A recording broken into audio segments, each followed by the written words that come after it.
I'm about to make a couple of parenting statements that I feel confident inside are true. Number one, you want your kids to get along. You want your kids to get along. Number two, you want your siblings, those kids as siblings, to be good friends now and also in the future. But summer might have you doubting if either of those two things is even a possibility. Well, Studio 5 parenting contributor Heather Johnson believes it is. Even if at this point in the summer you feel like all they do is bicker, Heather is going to tell us how we can get our children to like each other.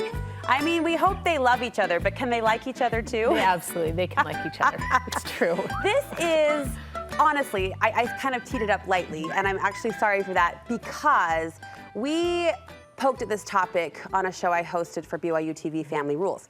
And one thing that surprised me is how deeply rooted this desire is for every parent. Like, it almost makes me tender to think of what families were sharing and telling us as part of that research we did.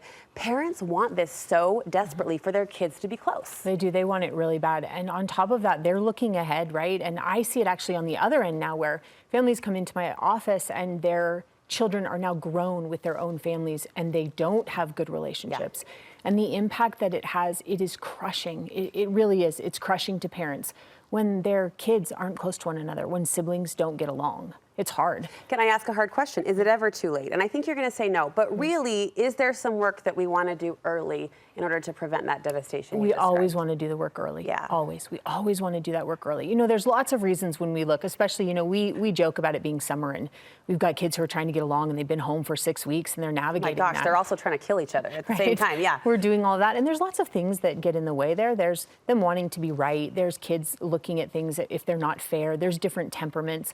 And there's a lot of things that go into conflict.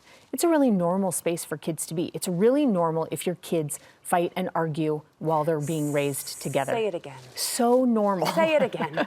It just is so normal. So yeah. We can let go of that part of thinking that if there is conflict among siblings, that it means they're not going to be friends when they're older. It doesn't mean that. Fighting is normal. Fighting is normal, for sure. Fighting is very normal. And so it's okay. It's okay, and we want to see it that way. We do want to know, though, that these relationships matter, though. And when we look at the research, we see that when siblings have relationships with each other as they get older, it continually benefits them. Every decade that those relationships are strong, it benefits them more and more and more. There's less anxiety, there's less depression in people when they have relationships with their siblings that are healthy, right? There's an overall greater well-being when we're friends with our brothers and sisters. That's a really good thing. Which I think is a good reminder, like an in-the-moment reminder for moms when you're sick of breaking up the 7,000th fight of this summer day, to like reframe the brain that this work I'm doing, this constant redirection I'm doing is worth it. It's absolutely worth it. In fact, we see that what happens when they're kids impacts their early 20s. And when siblings are close in their early 20s, even at 21 to 23, those ages, they're closer in their 40s. Like, we really do see it exponentially work that way. So back to my previous question, I don't want to say it's never too late, but it's never too late to try and to continue to progress at 21 in hopes that at 40, those bonds help them. It's always worth putting in energy to be and have relationships with your siblings. Now, to make everything safe right out of the gate, right, because we want to do this, the first thing to consider if we go back to fighting is that it is not about stopping the fights. So we can all take that deep breath and go, wait, I don't have to stop all the fighting. No, relationships aren't close when people don't fight a lot, siblings. They're close when they play and get along together often.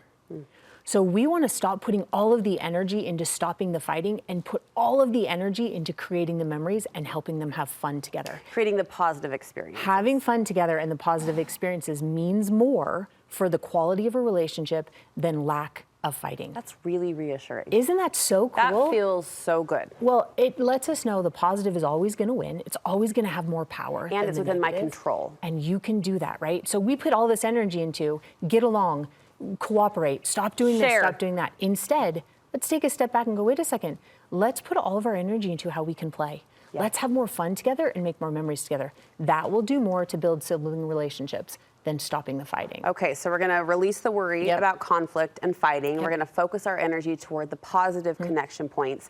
And around this idea, right, this lighthearted, can the kids stop fighting all summer long, is a grander goal. And you see that goal is to build relational wealth. Yes, that's what we're trying to do. So relational wealth is how interconnected you are with other people. It actually determines your quality of life. So we tend to think of wealth, right? Think of it almost like a bank account where if we want to be wealthy when we get older, in our 60s, 70s, we're going to put in energy, effort, in this case, money now, in order to, or invest now, so that in 20 years we have wealth, right? We're worth more. It's the same with relationships. We're going to put in energy and time now, service, selflessness now, so that over time these relationships are stronger. They are worth more. The first step in building that relational bank account, you say, begins with service. It does. It begins with service and sacrifice. If there is one thing that you can work on in your home to get your kids to be together as siblings, to be closer and connected, help them serve one another in all the little ways. This is one kid who's getting up to get a glass of milk and you say, hey, will you pour one for your sister? Right? This is somebody outside trying to fix the chain on their bike right now in the middle of summer, and you sending another kid out to say, hey, will you go hang out with them and see if you can help them figure that out? This is two people downstairs when they're cleaning the basement and you saying, hey, go work on that together and see how quick the two of you can accomplish this. So, not to slap a gold star on my parenting chest, but I had a friend suggest doing this on the summer chore charts, and I did this year. There's a line that says, play with your sister for the 3 and 5-year-old. There's a line that says, serve your sister for the 7-year-old. It was my friend's idea. I'm not taking credit, but I feel validated in what you're saying, to pair them off in ways that will allow that service to happen. It is absolutely the best. Remember, anytime we serve someone else, we have to sacrifice in some way. Yeah. And that sacrifice brings connection. It's so important. So anywhere we can serve, we can do this in other really fun ways. This is kids putting each other to bed. Or reading each other bedtime stories, right? Oh, that's cute. So this is taking one of your kids who can read and saying, hey, will you go read your sister a book? Or will you go do this? Put them together and let them serve. Allow them to make sacrifices together. It's two of them having something that somebody wants and you saying, hey, will you let your sister or your brother have a bite? What if they're doing it begrudgingly? Does it still count? Yes. I mean, you know, if they don't want to help clean the basement or put to bed, I mean. We don't ever want to do those things. And you don't want to put them in a position where you're pushing or you're forcing. So now there's all of that contention. We're not trying to do that. So if that's what you mean, you have to navigate that. But if we're modeling it and if we're making sacrifices, they're going to see it as a pretty cool thing also. And the younger we start this, the better. We're going to build relational wealth by playing together as a family, as siblings, and also, if we can move forward, by stopping the competition. Stopping the competition. How do we do that? Yeah, so if we touch quickly on the playing together is really powerful. And most important, find activities your kids like to do together. Okay. They will be connected as siblings. So keep searching and find the thing that all the siblings can do together. You know, in our house, sometimes we have a span from 22 to 9. I mean, that's a good gap. For us, one thing that our kids all love to do, regardless of age, is look at old photos. They love scrolling through old pictures. That's something they can do together. It connects them. Yeah. So look for the similarities there. Okay. Then when it comes to competition, a lot of this comes to how we talk to our kids and making sure we're not pitting them against each other.